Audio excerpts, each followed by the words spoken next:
Assalamualaikum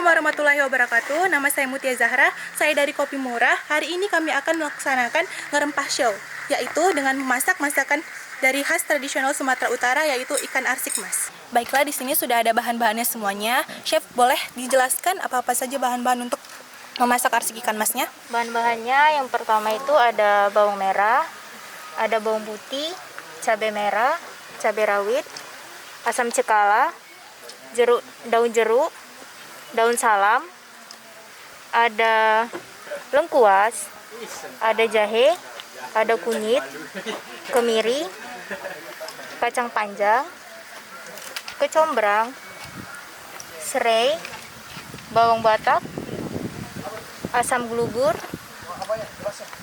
andaliman, garam secukupnya, dan yang paling utama yaitu ikan mas. Jangan lupa follow Instagram kami di @kopimurahind.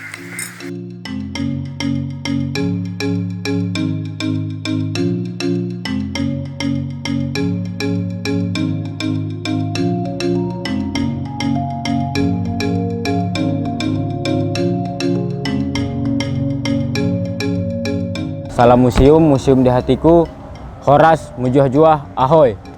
Perkenalkan, sebelumnya nama saya Muhammad Reski Lubis, selaku Ketua Umum Komunitas Peduli Museum dan Sejarah atau yang disingkat Kopi Murah. Berdirinya Komunitas Peduli Museum dan Sejarah itu pada tahun 2018, lebih tepatnya tanggal 16 Agustus di latar tempat warung kedai kopi.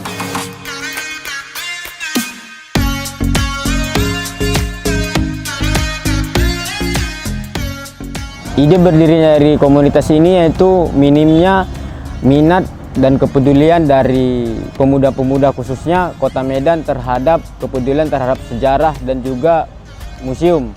Khalayak umum masih berpikiran museum itu tempat-tempat mistis.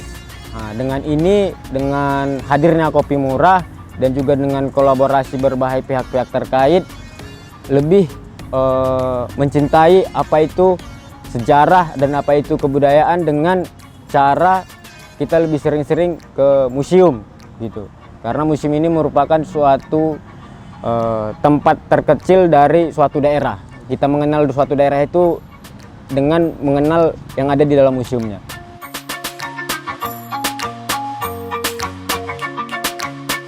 Oke, baik teman-teman sekalian, sobat-sobat museum. Di sini kita memasuki ruang kolonial dari Museum Negeri Provinsi Sumatera Utara, yang dimana di sini dia benda-benda dari perdagangan-perdagangan pada masa kolonial. Di antaranya ada rempah-rempah, ada kayu manis, dan rempah-rempah ini merupakan hasil dari bumi Sumatera Utara sendiri yang menjadi bahan perdagangan pada masa kolonial Belanda, begitu juga sebelum kolonial Belanda. Dari rempah-rempah inilah lebih tepatnya Sumatera Utara, baik dari pesisir baratnya maupun dari pesisir timurnya, dikenal sebagai penghasil rempah-rempah Nusantara untuk dunia juga. Rempah-rempahnya itu ada kayu manis, ada juga buah pala, ada cengkeh, ada kemiri, ada biji lada putih dan juga biji lada hitam, dan juga ada daun tembakau dan juga ada biji kopi. Dan daun tembakau dan biji kopi ini merupakan produk unggulan dari Sumatera Utara.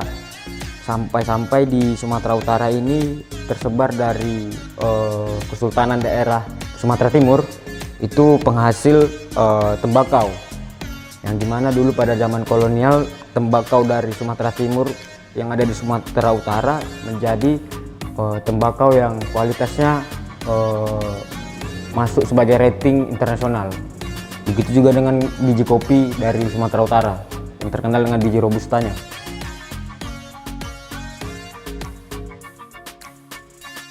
Di tahun 2021 ini Komunitas Peduli Museum dan Sejarah yang akan dilakukan nantinya yaitu Festival Jejak Jalur Rempah tahun 2021 yaitu daerah Simpul Belawan.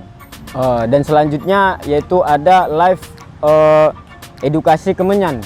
Kemenyan ini yang dulunya dikenal sebagai benda-benda mistis, kegiatan-kegiatan tradisional atau juga kegiatan-kegiatan keagamaan, khususnya agama kalau di Sumatera Utara namanya Palbegu, itu diinovasikan atau diekstrak untuk menjadi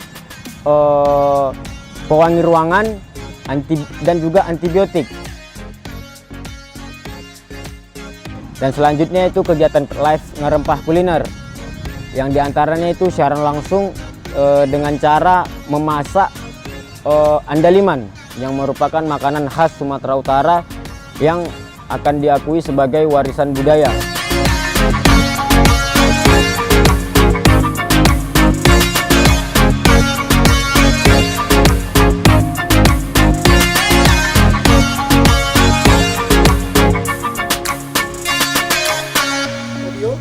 Roll, action.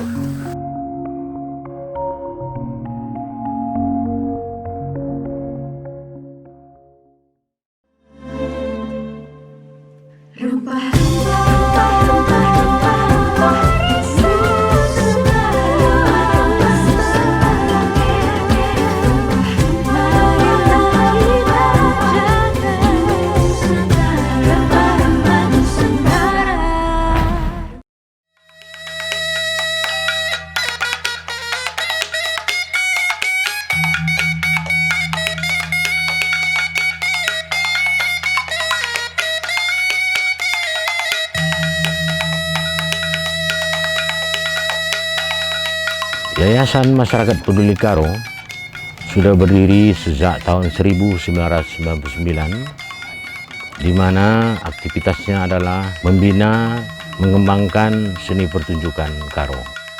Dalam jalur rempah ini, Yayasan Masyarakat Peduli Karo mengambil bagian untuk mengisi acara seni pertunjukan yang dinamakan dengan Gundala-Gundala. Gundala-Gundala adalah sendera tari topeng masyarakat Karo, satu-satunya sendera tari topeng, dan sampai sekarang masih tetap eksis. Di dalam Gundala-Gundala ini orang Karo mengekspresikan bagaimana dia menggambarkan sosok seorang yang luar biasa. Jadi Gundala-Gundala ini kalau kita lihat perwujudan fisiknya sebenarnya dia adalah perwujudan fisik manusia, cuman memang sudah mendapat sterilisasi. Begitulah cara orang Karo mengekspresikan, menggambarkan Gundala-Gundala ini adalah sosok yang melebihi kemampuan ataupun keahlian, kesaktian manusia pada umumnya. Dia rata-rata di atas kemampuan manusia pada umumnya. Gundala-Gundala pada mulanya ditampilkan pada upacara Bilowari Udan, di mana ketika musim kemarau telah berlangsung lama, kemudian oleh orang Karo dibuatlah satu upacara Bilowari Udan, di mana Gundala-Gundala terlibat di dalamnya. Diyakini bahwa dengan hadirnya Gundala-Gundala, hujan akan turun. Tidak dapat dipastikan secara tepat. Menurut keterangan dari beberapa orang tua, bahwa Gundala-Gundala atau yang biasa apa sebenarnya yang ingin ditampilkan dari pertunjukan Gundala-Gundala adalah sesuatu yang menyeramkan, sesuatu yang menakutkan. Kalau kita lihat perwujudan fisik dari Gundala-Gundala itu adalah seram, lantas menakutkan, akhirnya melahirkan keterkejutan. Bagaimana membuat orang terkejut? Dan itu. Nah, ini sangat berkaitan dengan tradisi orang Karo. Bagaimana budaya orang Karo itu mengenal keterkejutan, bahwa terkejut adalah sesuatu yang diharapkan. Acara upacara Karo misalnya, seseorang yang sudah berumah tangga lama misalnya, dia belum memiliki keturunan, anak misalnya, orang Karo melakukan inisiatif, melakukan upacara nengget, dalam arti membuat terkejut. membuat terkejut pasangan yang belum memiliki anak, dengan harapan tentu mereka akan diberi oleh Tuhan anak di tengah-tengah keluarganya. Gundala-gundala ini adalah sebuah karya anak bangsa ya, terutama suku Karo. Karena musim kemarau berkepanjangan, tentu tanaman tidak subur, akan terganggu kan gitu. Nah, tentu dilakukanlah upacara Bilawari Udan yang melibatkan gundala-gundala, salah satu di dalamnya. Hujan turun, tanaman juga baik bertumbuhnya, misalnya padi, cengkeh, kopi, lada, dan banyak lagi yang tanaman-tanaman di Tanah Karo yang berkaitan dengan kuliner maupun pengobatan, tawar, dan sebagainya. Dalam upacara Bilawari Udan yang namanya memanggil hujan, tentu diharapkan hujan akan turun, tanam-tanaman akan subur, padi, cengkeh, kopi, nah, kincong katanya kan, untuk tanaman untuk masakan, patikala dan lain sebagainya. Tentu ini berkaitan dengan keterlibatan gundala-gundala dalam upacara memanggil hujan Bilawari Udan. Yang baik dan yang jahat merupakan tema penting dalam cerita yang melatar belakangi pertunjukan gundala-gundala. Seni pertunjukan gundala-gundala merupakan pesan moral kepada setiap orang bahwa potensi jahat atau buruk ada selalu di dalam kehidupan. Oleh karena itu, manusia harus waspada dan selalu berusaha setiap saat memeranginya.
Sumatera Utara memiliki jalur rempah, dan ini kita bekerja sama dengan kabupaten kota di mana jalur-jalur itu melintasi atau berada, dan juga kepada masyarakat, karena dalam pelestarian itu tidak hanya berbicara oleh pemerintah atau Dinas Kebudayaan dan Pariwisata, tapi juga keterlibatan masyarakat, karena masyarakatlah yang berada di situ.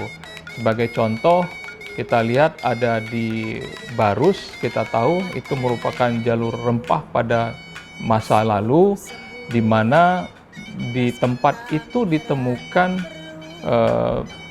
sumber bagaimana Barus itu terjadi atau Barus itu dibuat.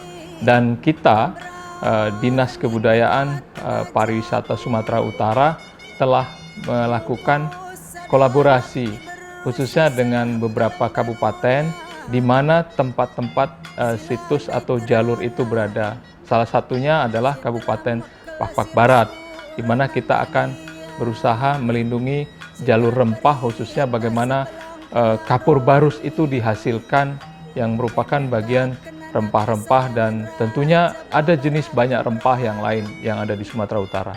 Banyaknya rempah di Sumatera Utara ini yang kita tahu itu sangat berpotensi untuk bisa menghasilkan dan meningkatkan kesejahteraan masyarakat, sehingga kita dari Dinas Kebudayaan Pariwisata mengajak masyarakat jangan hanya menjadikan rempah itu untuk komoditas bahan mentah, tapi kita berusaha bagaimana meningkatkan added value atau nilai tambah dari rempah-rempah tersebut. Contoh yang sekarang lagi banyak berkembang, sektor kuliner. Kuliner di Sumatera Utara itu sangat beragam. Saya ambil contoh adalah andaliman. Andaliman itu sangat dikenal di Sumatera Utara dan juga tentunya di Indonesia.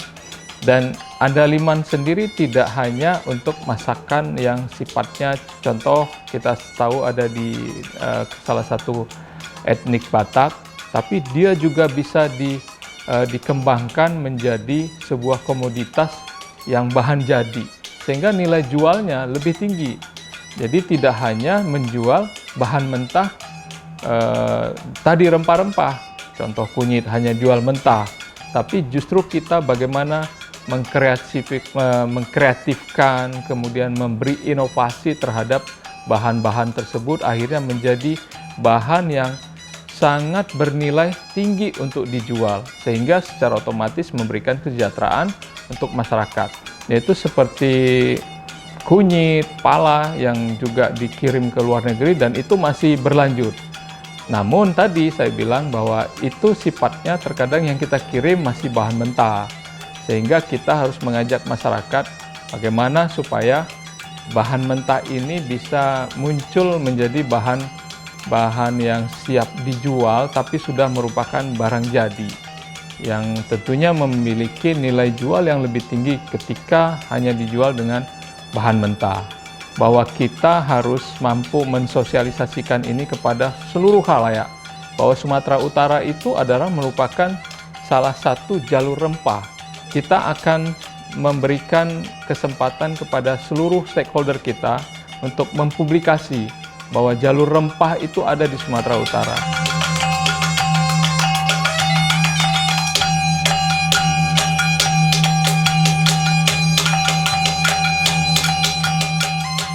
Perkenalkan, nama saya Gareni Bulele. Saya mahasiswa jurusan akuntansi di Universitas Medan Area dan puji Tuhan terpilih menjadi Laskar Rempah Delegasi Sumatera Utara tahun 2021. Dan nantinya akan berkontribusi terkait pemahaman anak-anak muda yang ada di Indonesia terkait sejarah jalur rempah, seperti itu khususnya yang ada di Sumatera Utara.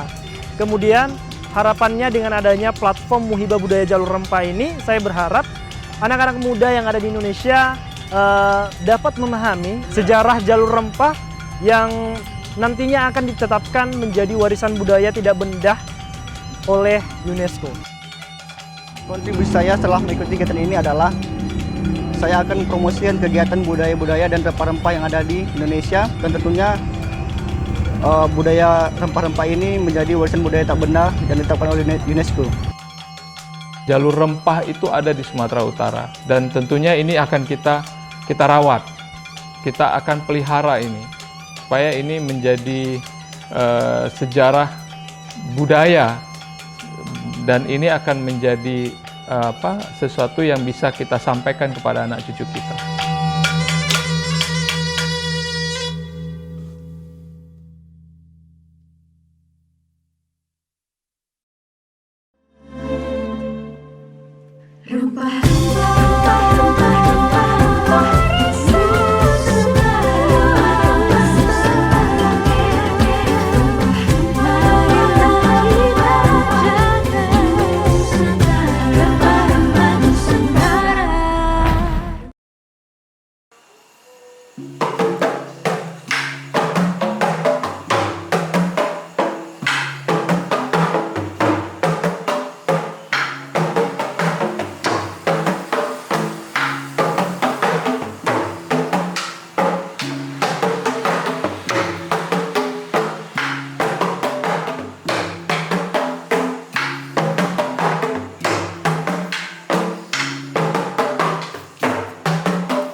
Nama saya Matius Suarsono. Kebetulan memang saya lahir dan dibesarkan di Jogja. Akhir 97 saya hijrah ke Medan. Di awal-awal saya memang di kota Medan ini mengambil genre seni kontemporer. Tapi kan begitu datang saya sangat tertarik dengan lokalitas. Saya terus mengamati, belajar. Dan sekitar 4-5 tahun kemudian rupanya kecintaan saya terhadap seni lokalitas ini begitu, menurut saya ya, begitu luar biasa, begitu tinggi, sehingga kemudian saya dan beberapa kawan mendirikan komunitas ini dengan Balai Marujahan namanya. Nah, itu tepatnya di tanggal 9 Maret 2012. Balai itu wadah, tempat, rumah, gubuk. Lalu Marujahan itu dia berakar kata dari oja. Nah, oja itu bang tiang. Kalau maroja berarti dia bertiang dengan kuat, berkokoh. Nah, Marujahan itu adalah sebuah tiang yang berdiri dengan kokoh untuk menyangga sesuatu di atasnya ya. Sebenarnya tidak hanya atap, segala macam lah. Nah, kenapa itu menjadi, saya sangat setuju dengan nama itu, karena kami ini berusaha untuk menempatkan diri kita sebagai tiang itu bang. Apa yang kita sangga, apa yang kita junjung, kearifan lokal dan potensi lokalitas yang ada di sini. Keinginan kita adalah bagaimana generasi muda itu gampang mengakses untuk belajar kesenian leluhur mereka. Nah, kalau yang sifatnya pementasan, pergelaran, juga pameran, itu kita ada beberapa macam. Nah, itu misalnya seperti geliat. Geliat itu adalah pementasan 3 bulanan yang itu gratis ditonton oleh masyarakat. Pengisinya adalah banyak komunitas yang ada di Kota Medan dan sekitarnya. Kita pernah juga membuat tari nande yang bisa dipentaskan lebih 9 kali. Itu tari tentang sosok perempuan Karo. Dunia rempah memang secara langsung atau tidak langsung itu kan memang masuk, itu jejaknya bisa kita temukan di dalam ritus dan adat di masyarakat bang. Itu apalagi mengingat bahwa seni pertunjukan ini kan hampir di seluruh bumi di Nusantara ini kan berangkat dari sebuah ritus. Tari persembahan Melayu, lebih dikenal dengan tepak sirih, di situ sudah ada sirih bang.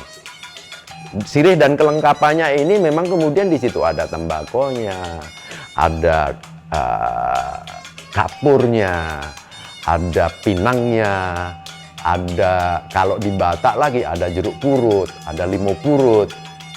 Nah, itu semua kan terkait dengan dunia rempah bang. Salah satu kegiatan kita kan ada juga mengusulkan untuk membuat videografi tentang jejak rempah dalam ritus dan adat Kemalayuan di Kedatukan Sunggal. Di situ sangat jelas bang kita bahas bagaimana jejak rempah ini masuk ke ritus dan adat di tradisi Kemalayuan. Dan kemudian di bagian keduanya nanti ada namanya revitalisasi tarian Junjung Duli atau Junjung Sembah. Kenapa itu menjadi penting? Itu menjadi penting karena tarian itu adalah tarian sakral yang hanya dipentaskan pada saat penobatan seorang sultan atau seorang raja. Sehingga kemudian di luar itu sebenarnya secara adat dan sakralitas tarian itu tidak boleh dipentaskan, Mbak. Di Sumatera Utara itu dulu dikenal sebagai salah satu penghasil rempah yang sangat berkualitas, yang diakui di seluruh dunia. Dulu ya. Nah, di situ pertanyaan ya kita serahkan kepada masyarakat, kepada penonton. Apakah kejayaan masa lalu akan dijemput balik? Nah, kalau akan dijemput balik, mestinya haruslah dipikirkan strategi-strategi bagaimana kejayaan itu bisa muncul lagi. Tapi kalau memang tidak ingin itu dijemput balik, ya saya pikir kerja kita sia-sia. Untuk apa ini semua gitu. Artinya untuk apa ini semua? Artinya setelah ini saya memberikan pertanyaan, setelah kemudian jawabannya akan menurut kami ya akan dua hal. Kalau mau memang dijemput balik, ayo. Kalau enggak, lupakanlah semua itu. Kita berpikir ke depan mana yang lebih menghasilkan lebih bagus untuk mensejahterakan masyarakat kita dibanding rempah masa lalu. Kira-kira seperti itu, Bang.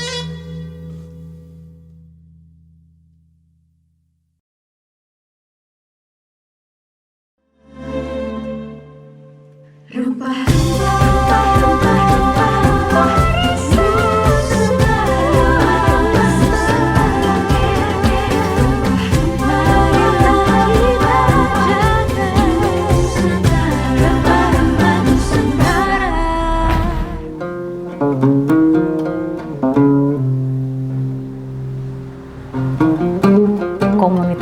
musik suara sama ini terbentuk di tahun 2008. Sebenarnya ini satu cabang dari suara sama. Dulu kita punya lembaga suara sama, itu awalnya itu satu kelompok world music, ya, musik-musik karya baru yang berangkat dari musik dunia. Kebetulan saya pendirinya dan Irwan Syah Harahap. Kita wadah berbagai kegiatan seputar, kebanyakannya sih musik, tapi mungkin berkaitan juga dengan kegiatan seni yang lain, tari.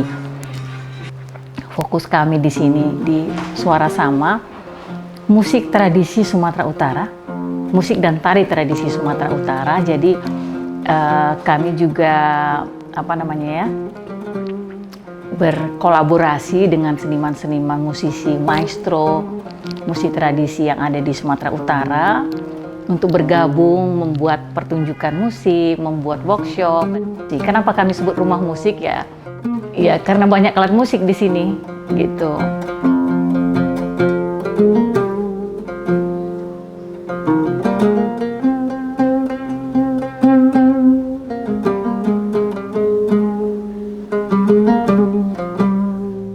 Nama saya Irwan Syah Harahap.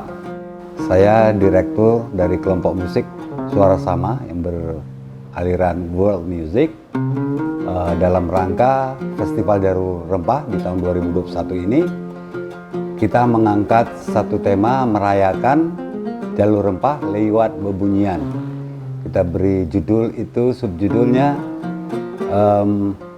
Suara dari Tanah Deli. Nah, kenapa kita mengambil tema Suara dari Tanah Deli? Kalau kita lihat masyarakat Melayu khususnya yang ada di pesisir pantai timur dan khususnya lagi di Tanah Deli, itu sepanjang sejarah Jalur Rempah ya, bagaimana interaksi peradaban Melayu dengan peradaban yang ada di luarnya seperti Portugis, kemudian ada India, ada Timur Tengah dan sebagainya itu ya.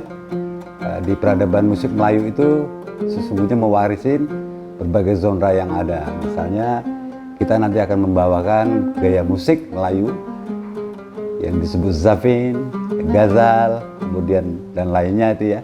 Kita coba bawakan dalam konteks merayakan Jalur Rempah tadi dengan bebunyian yang dihadirkan dari Tanah Deli. Ya kalau dikaitkan dengan tema musik dan rempah ya, kalau rempah itu kan lebih manifestnya itu ke kuliner ya, gaya makanan masyarakat di Deli gitu ya dan sebagainya. Nah itu coba kita kontraskan dengan bebunyiannya. Jadi dua hal yang kalau kita lihat fusionnya kalau di makanan itu ya, interaksi antara unsur budaya makanannya dari India, Timur Tengah dan sebagainya ya. Nah begitu juga di musik itu terjadi. Jadi unsur-unsur misalnya bagaimana tradisi makom yang ada di Timur Tengah bisa kita temukan juga di di tradisi musik Melayu, misalnya unsur Portugis dengan permainan metrik triplet yang seperti kayak gitu. Nah ini menjadi kekayaan khasana budaya musik Melayu khususnya di Tanah Deli. Alhamdulillah sampai sejauh ini telah mentas di beberapa tempat ya, baik di luar negeri maupun di dalam negeri ya. Itu sejak tahun 1997 kita udah mulai pentas. Yang pertama sekali itu di Yogyakarta Gamelan Festival di tahun 97. Kemudian kita beberapa kali mentas juga di luar seperti di Uzbekistan, kemudian kita juga pentas di New Zealand, kemudian di Jerman, belakangannya di Jepang dan lain sebagainya. Jadi sejak ini tahun lalu itu 25 tahun Suara Sama, jadi udah cukup lumayan bermain di berbagai pentas-pentas musik di dunia.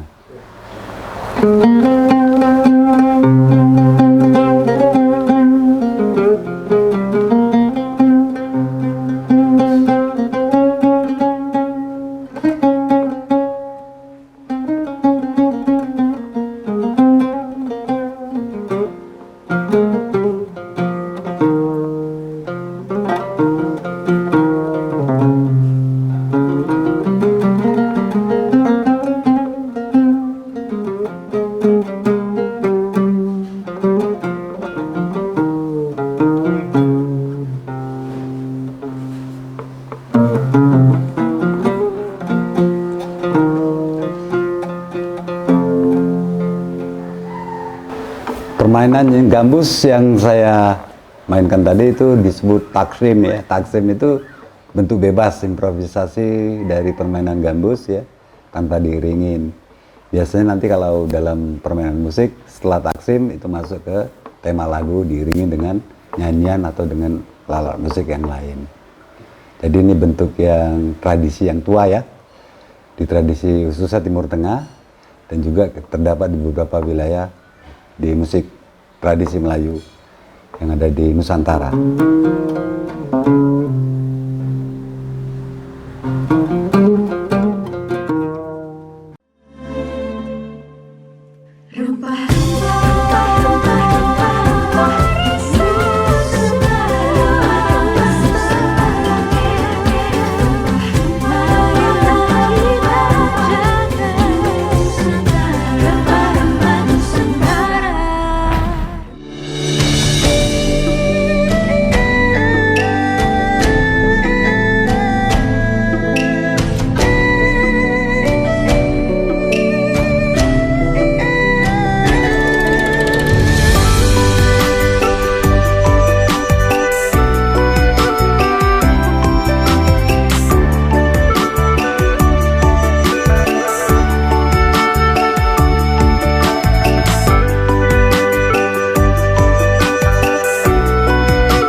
Chong Api merupakan seorang tokoh yang berasal dari Meixian Guangdong, Cina, pergi atau datang ke Sumatera Timur untuk mengadu nasib.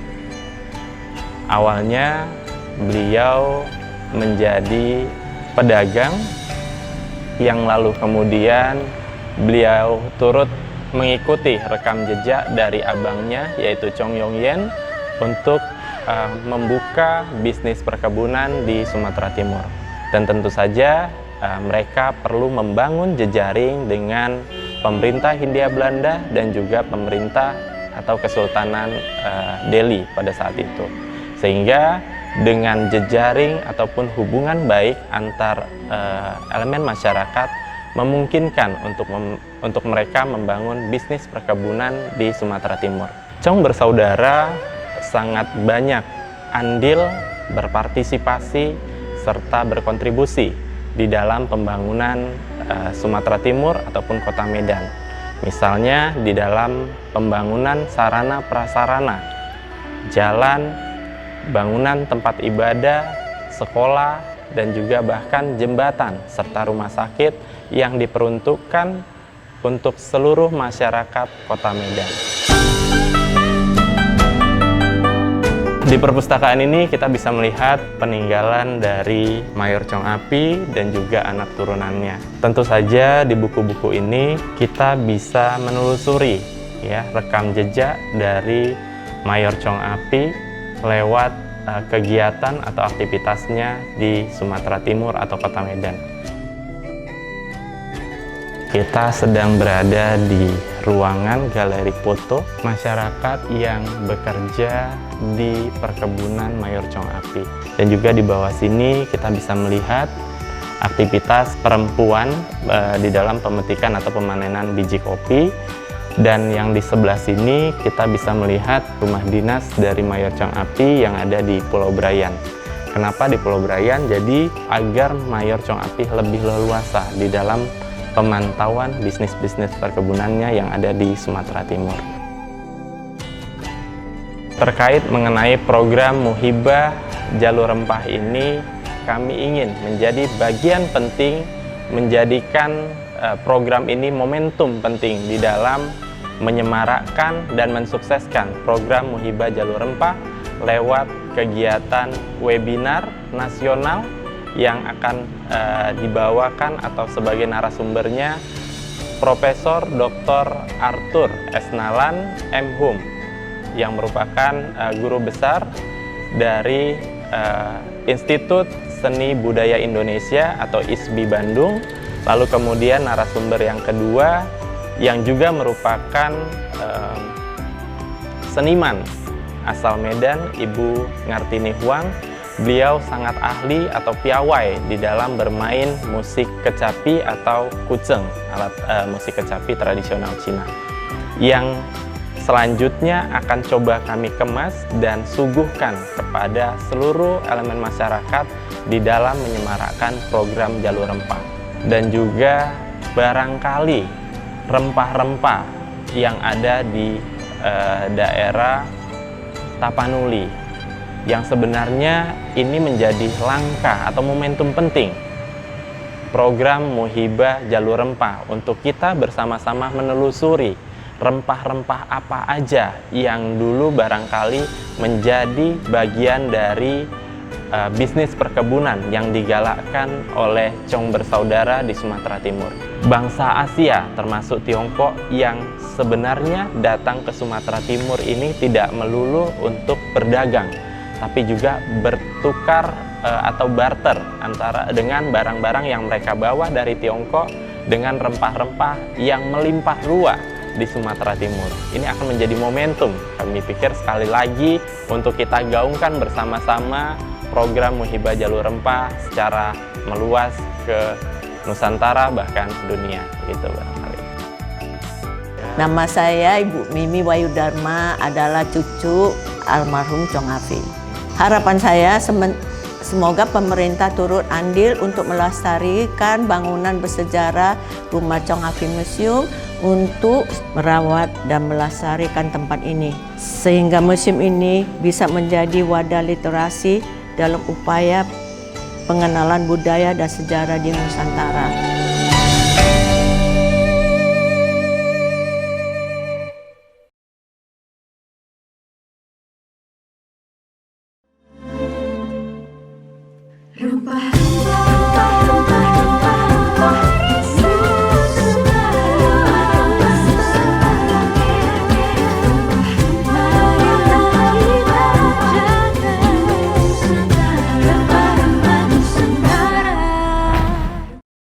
Awalnya kegiatan penelitian ya dari saya dan suami saya Irwansyah Harahap, yang kami dua-duanya mengajar di etnomusikologi dan banyak melakukan penelitian-penelitian di mana kami melakukan pendokumentasian dan kami terbitkan dalam bentuk-bentuk seperti film etnografi pendek dan juga buku-buku. Kenapa warisan Sumatera? Kami merasa bahwa sebagai peneliti kita juga harus menjaga kelestariannya. Jadi kita semacam pusat dokumentasi lah gitu. Di samping produksi dari video-video etnografi dan audio-audio rekaman, kami juga mulai menerbitkan buku-buku. Jadi selama ini masih ada sekitar 4 buku yang sudah, itu yang bisa kalian lihat di belakang, itu Hatani Debata, itu tentang upacara Parmalim dan bagaimana musik di dalamnya, dan catatan-catatan bagaimana fungsi musik di upacara ritual Parmalim Batak Toba. Kemudian ini juga Gondrang Simalungun, ya, ada Mandailing. Kita juga ada Gondang Batak Toba dan ada juga musik tentang komposisi. Jadi intinya sih sebenarnya apa yang kami teliti itu juga nanti akan diproduksikan dalam bentuk-bentuk buku dan mungkin film-film pendek begitu. Nama saya Ahmad Arif Tarigan, itu biasa juga disapa dengan Ate Arif, yang dalam kegiatan Festival Jalur Rempah tahun 2021 ini, saya juga dipercayakan oleh lembaga untuk menggarap film dokumenter berjudul Tawar Bangger. Saya sebagai penulis naskah sekaligus sutradara, yang mana film ini adalah satu respon kita terhadap satu kegiatan yang namanya Festival Jalur Rempah 2021, yang kita tahu di bumi kita ini, khususnya bumi Sumatera, lebih khusus lagi di Sumatera Utara, itu kita punya kekayaan rempah bukan hanya sebagai biohayati, bukan saja sebagai sebuah tanaman, tapi juga sebuah peristiwa kultural. Jadi bagaimana rempah itu menjadi satu praktek ritual, menjadi satu bumbu kuliner, kemudian dia juga digunakan untuk penghusadaan atau untuk penyembuhan, termasuk juga untuk merawat kesehatan tubuh. Nah, dari ide besar itu, kami coba menggarap tentang rempah yang ada di masyarakat kultural Karo. Ya, kita tahu Karo yang sebagian besar di pantai timur Sumatera itu sudah sejak dulu hingga hari ini hidup dalam dan hidup bersama dengan rempah-rempah. Seperti yang saya katakan tadi, sebagai peristiwa kultural juga sebagai banyak hal dalam masyarakat Karo terkait dengan rempah-rempah tersebut. Nah, dari situ kami menggarap film Tawar Banggar yang akan ditayangkan di perayaan Festival Jalur Rempah nanti, dan kita berharap film ini bukan saja kembali mengaktifasi memori kultural kita tentang bagaimana pentingnya rempah-rempah di bumi Nusantara, tapi juga film ini kami berharap semakin memperluas kesadaran kita bahwa manusia yang ada di Nusantara ini, khususnya di masyarakat Karo, dari dulu hingga hari ini hidup dan tumbuh bersama dengan rempah-rempah yang ada di sekitarnya, dan mereka mampu menjalani hidup bersama secara harmonis antara alam, tumbuhan, dan manusia, dan itu dibuktikan lewat keberadaan masyarakat itu hingga hari ini. Ya, dalam produksi ini tentu kita melibatkan teman-teman kreatif muda yang ada di Kota Medan khususnya. Dan untuk lokasi tentu saja di Sumatera bagian timur kita itu menggarap di Kabupaten Karo. Secara kultural ini Sumatera bagian timur ya.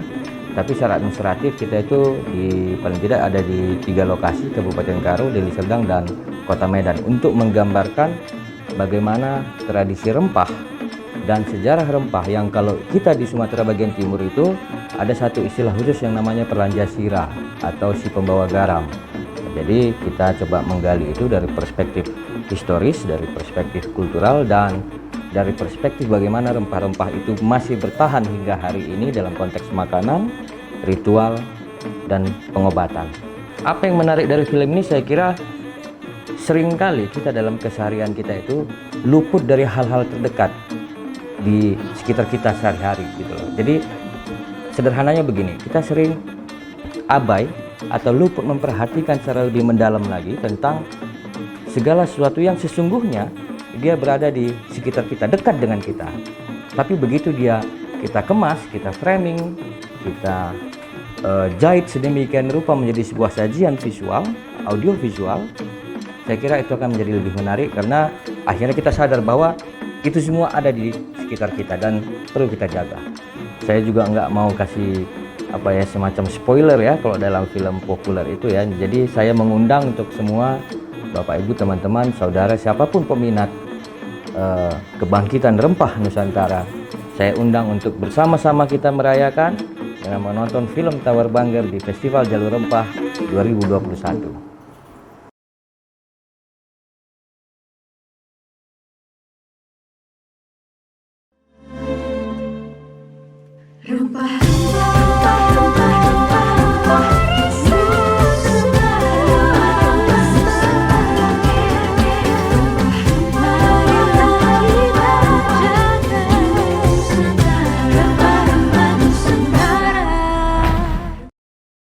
Nama saya Dharma Lubis. Saya anggota komunitas Teater Siklus Medan, sebuah kelompok teater yang secara resmi legalitasnya kita dirikan 2017. Di kelompok ini kita biasanya berlatih teater dan membuat film-film pendek dengan teman-teman sebagai wadah belajar lah ya.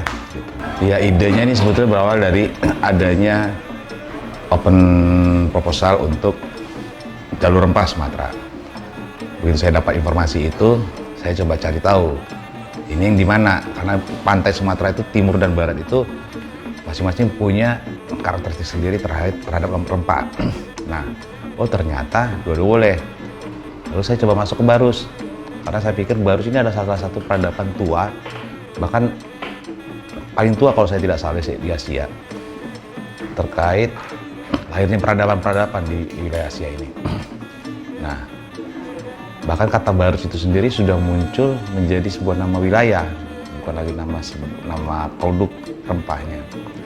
Nah, kenapa kapal Barus ini ternyata sudah sampai menyebar ke Mesir kuno ya. Bukan cuma baru-baru ini, tapi sudah sekian abad sebelum Masehi sudah dikenal. Tapi kemudian belakangan ini kita kehilangan itu. Ketika bicara rempah, orang hanya terjebak pada rempah-rempah yang dikenal untuk kuliner. Padahal ada begitu banyak rempah di Sumatera Utara ini. Nah, di Barus ini sendiri kemudian menjadi peradaban baru karena itu menjadi bandar besar, di mana kemudian kedatangan peradaban Islam mulai dari sana, sehingga Presiden Jokowi meletakkan sebagai pusat peradaban Islam, titik nolnya peradaban Islam di Nusantara. Nah, jadi ini adalah sebuah kawasan kuno yang kemudian tidak pernah dirawat oleh pemerintah, baik pemerintah daerah maupun pemerintah pusat, apalagi provinsi. Potensi sangat besar, luar biasa, sebagai pusat pembelajaran, sebagai pusat literasi sangat banyak, bahkan para arkeolog banyak melakukan penelitian. Baru-barunya ada penelitian dilakukan di sana, ditemukan ribuan keping dinar di sana. Belum yang lain-lain ya, sampai di sana kemudian ada satu museum Barus, tapi ya kondisinya memprihatinkan. Itu yang menurutku mungkin ini karena lemahnya dukungan terhadap informasi mengenai Barus itu sendiri. Kapur Barus itu ada bagian dari rempah. Nah, yang sudah melahirkan peradaban besar di muka bumi ini, Mesir misalnya dengan penggunaan kapur Barus. Nah, bagaimana mumi dilakukan dengan kapur Barus. Lalu kapur Barus juga menjadi produk dari komoditi yang mahal sampai hari ini. Kalau saya tidak salah, ada salah seorang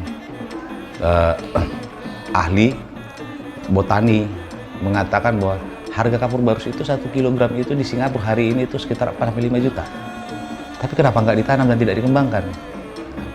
Dijadikan sebagai bahan tanaman produksi gitu ya, yang lebih menjanjikan seperti halnya tanaman keras lainnya. Itu tidak kita temukan dan pemerintah tidak punya kebijakan legacy terhadap warisan kebudayaan itu. Itu kan pengetahuannya bagus. Secara antropologi itu adalah satu dari bagian kebudayaan yang harus diwariskan, yang harus dilestarikan. Ada 2 skenario yang akan saya bawa, tapi ini tergantung kondisi di lapangan. Jadi yang pertama itu kondisi di lapangan itu, informasi tentang kapur Barus itu setahu saya selama ini dari informasi banyak orang misalnya itu sangat minim. Kalau minim maka saya akan menggunakan talent lokal. Talent lokal tersebut akan bertanya kepada banyak orang seperti saya katakan tadi, sampai dia menemukan seperti apa kapur Barus itu, terutama di kalangan anak muda. Itu konsep pertama. Nah, yang kedua konsepnya itu ya saya bercerita saja, membangun narasi saja dengan cerita tentang seperti apa kapur Barus dan peradaban apa yang dia. Nah, ketika kita bicara ini, kita kesulitan mendapatkan informasi tentang dan literasi tentang kapur Barus. Misalnya gini, peta rempah yang ada itu cuma zamannya Ptolemeus, abad kedua Masehi, dan tahu sendiri peta tua, dan kita cuma bisa lihat di Google. Itu masalah kita. Nah, informasi lain nggak ada. Saya berharap film ini kemudian memacu generasi muda di situ, anak-anak sekolahnya lebih mengenali kapur Barus seperti apa dan apa manfaat terhadap kehidupan mereka sebagai warisan sejarah bagi mereka dan warisan kebudayaan mereka kan. Dan karena mereka punya kebudayaan itu. Jadi misalnya kebudayaan apa yang mereka dapat? Dulu orang-orang kalau sakit demam cukup minum air kapur Barus. Jadi kapur Barus itu direndam, minum airnya. Kalau kita lihat sekarang kan pengalamannya apa? Kita lihat misalnya karakteristik generasi Z sekarang ini. Itu adalah dia bangga dengan lokalitasnya. Anak Medan harus bangga dengan Medan, anak Aceh harus bangga dengan Aceh, Jawa harus bangga dengan Jawa, terus begitu. Bukan kemudian kita terpecah-pecah, tidak, tapi kita membangun keberagaman itu sebagai sebuah kebanggaan. Begitu juga dengan ini, mereka harus bangga dengan produk lokal mereka apa? Kapur Barus. Itu warisan budayamu, kau hargain itu. Gitu loh. Bukan harus ditinggalin kemudian dia harus bangga dengan produk-produk asing atau produk-produk di luar daerahnya yang kemudian itu masih dia harus pelajari gitu, yang tidak punya ikatan nilai-nilai kebudayaan kuat dengan dirinya gitu. Itu sih. Dan biasanya menurutku itu jauh lebih efektif.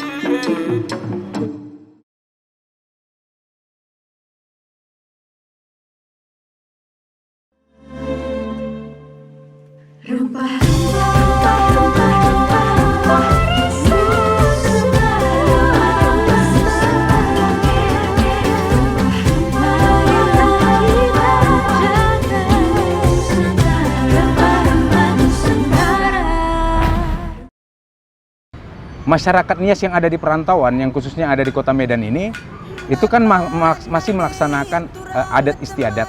Jadi tetap dibutuhkan beberapa kelompok Nias, pemusik Nias, tapi itu sebetulnya dalam bentuk organisasi yang berlembaga itu memang belakangan. Tapi awalnya dulu dari tahun 90 sebenarnya kelompok ini sudah ada, ya. Komunitas yang di dalamnya adalah anak-anak muda sebenarnya, anak-anak muda khususnya mahasiswa Nias atau yang bukan Nias malah berlatih dan berkesenian untuk menunjukkan beberapa seni pertunjukan Nias seperti tari perang dan lompat batu. Dan itu sampai sekarang, dan khususnya sanggar yang saya buat itu untuk mewadahi ya anak-anak muda yang ada di Kota Medan, terkhusus ya anak-anak muda Nias yang sedang sekolah. Justru ada juga masyarakat Nias yang ada di Kota Medan ini yang sudah bertempat tinggal di sini, diwadahi untuk bisa berlatih bersama-sama mengembangkan seni tradisi Nias sebelum artinya sebelum ke Nias kan gitu. Jadi di Kota Medan ini sebagai pintunya lah. Nah, tahun 2016 sebenarnya secara kelembagaan dan berbadan hukum ini Sanggar Seni Paumasi Nias berdiri. Kebetulan ada kegiatan tentang Muhibah Jalur Rempah ini. Nah, kita mencoba melibatkan diri. Nah, ternyata pemerintah sangat respect ya buat kita sanggar-sanggar dan berterima kasih sekali karena dalam kegiatan Muhibah Jalur Rempah titik Sumatera Utara atau Kanal Belawan ya. Ini kita sebagai salah satu sanggar Nias ternyata mengajukan dan disetujui untuk dilibatkan. Nah, sejauh mana kontribusi sebenarnya kalau dilihat kebudayaan Nias ini terhadap jalur perdagangan rempah pada masa lalu. Artinya Nias juga menjadi tempat perlintasan jalur rempah, perdagangan jalur rempah di dalam mengambil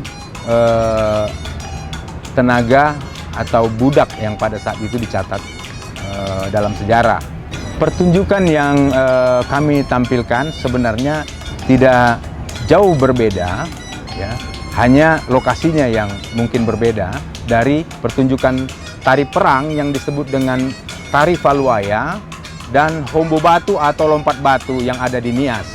Nah, jadi kalau tari perang ini sebenarnya adalah memang kisah yang nyata ya, kisah yang nyata, sebuah kegiatan untuk membela desanya. Pada saat itu memang ada perang antar desa di wilayah Nias, karena kebetulan ini kita bercerita tentang budaya dari Nias Selatan. Jadi kemenangan atau persiapan untuk berperang ataupun setelah berperang itu melakukan sebuah prosesi lah kalau bisa kita bilang ya, memberikan semangat. Makanya dalam tari perang itu ada syair-syair yang menceritakan bahwa ini adalah warisan leluhur. Kampung kita ini adalah warisan leluhur, harus kita jaga, harus kita rawat, kan seperti itu. Ada pesan-pesannya, malah jangan ada orang yang bisa mengganggu kampung kita. Makanya ada syair-syair yang pesannya jiwa patriotismenya itu disampaikan di dalam tarian ini. Nah, lompat batu itu juga menunjukkan sebuah keunggulan dari pemuda Nias. Awalnya sebelum ada lompat batu itu sih sebenarnya Nias itu terkenal dengan masyarakat yang suka memenggal kepala. Dalam cerita sejarah ya, hombo batu itu seperti menggantikan untuk kebiasaan memenggal kepala. Karena ada cerita memenggal kepala itu adalah sebuah kehebatan ya, keperkasaan orang Nias, menunjukkan keperkasaan orang Nias, sehingga dalam kegiatan adat istiadat juga penggal kepala itu memang ditunjukkan sebagai mahar pada saat itu. Nah, itu mulai berhilang, digantikanlah dengan hombo batu. Itu hilangnya itu kalau ditelusuri sejarahnya memang masuknya para misionaris yang ada Inias ya, penyebar agama itu, sehingga terjadilah ada lompat batu. Nah, tapi lompat batu itu memang digantikan untuk sarana latihan sebelum melompati pagar-pagar atau benteng-benteng dari desa-desa lain yang menjadi lawan mereka kampung itu kan gitu. Dan kalau bisa melewati itu merupakan apa? Pensahan atau terlegitimasi bahwa dia adalah orang yang perkasa gitu. Nah, jadi kalau bisa melewati lompat batu itu berarti pemuda itu sudah layak untuk maju ke medan perang.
Kami dari Sanggar Gemilang Santosa Medan dari Sumatera Utara, berdiri tahun 2004, merupakan sanggar komunitas budaya yang khusus dilatih untuk generasi muda. Adapun tujuan sanggar ini terbentuk adalah karena sudah banyaknya budaya-budaya tradisi Sumatera Utara yang tergerus dengan banyaknya budaya-budaya modern yang masuk ke bumi Indonesia, khususnya ke Sumatera Utara.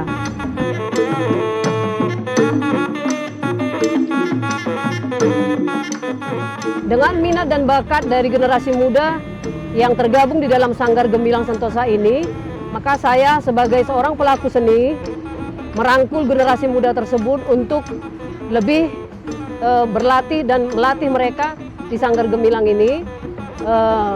Tujuannya untuk melestarikan dan lebih mencintai budaya tradisi khususnya yang ada di Sumatera Utara, yaitu Batak Toba.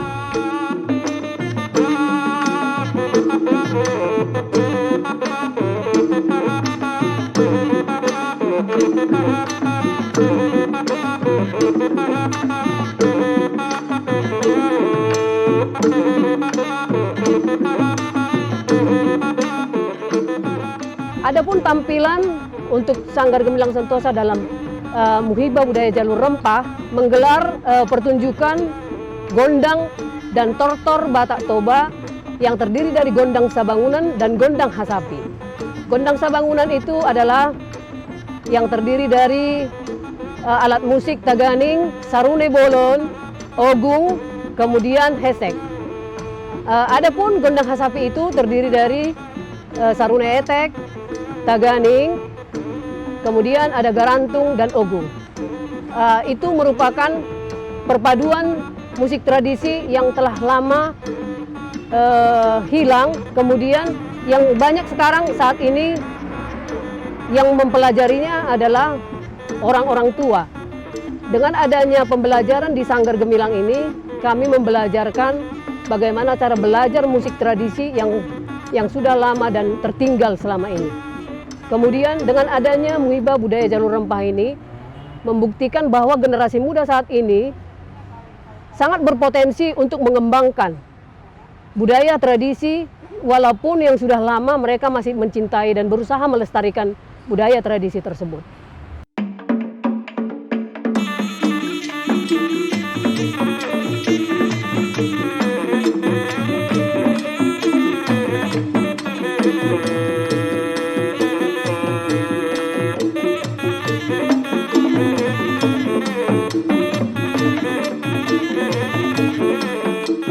Semua aktivitas yang dilakukan di dalam tari dan tortor itu berhubungan dengan hasil bumi yang ada di Sumatera Utara. Apakah itu dari bunyi-bunyian, apakah itu dari rasa? Dari rasa yang dihasilkan, misalnya ada andaliman. Andaliman itu berbunyi di gondang sabangunan itu seperti apa dia? Ada beberapa hal yang muncul dari budaya yang kita anut itu, bahwasanya beberapa rasa yang ada di rempah itu dituangkan ke dalam bunyi-bunyian, ke dalam bunyi gondang sabangunan maupun gondang khas sapi tersebut.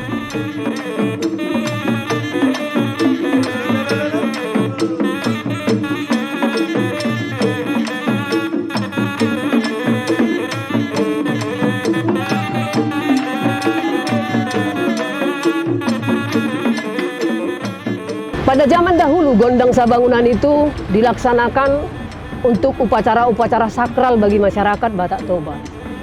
Misalnya untuk meminta berkat, meminta hujan, ataupun meminta panen yang berlimpah. Kemudian upacara tolak bala. Gondang sabangunan itu akan diadakan dalam acara-acara tersebut.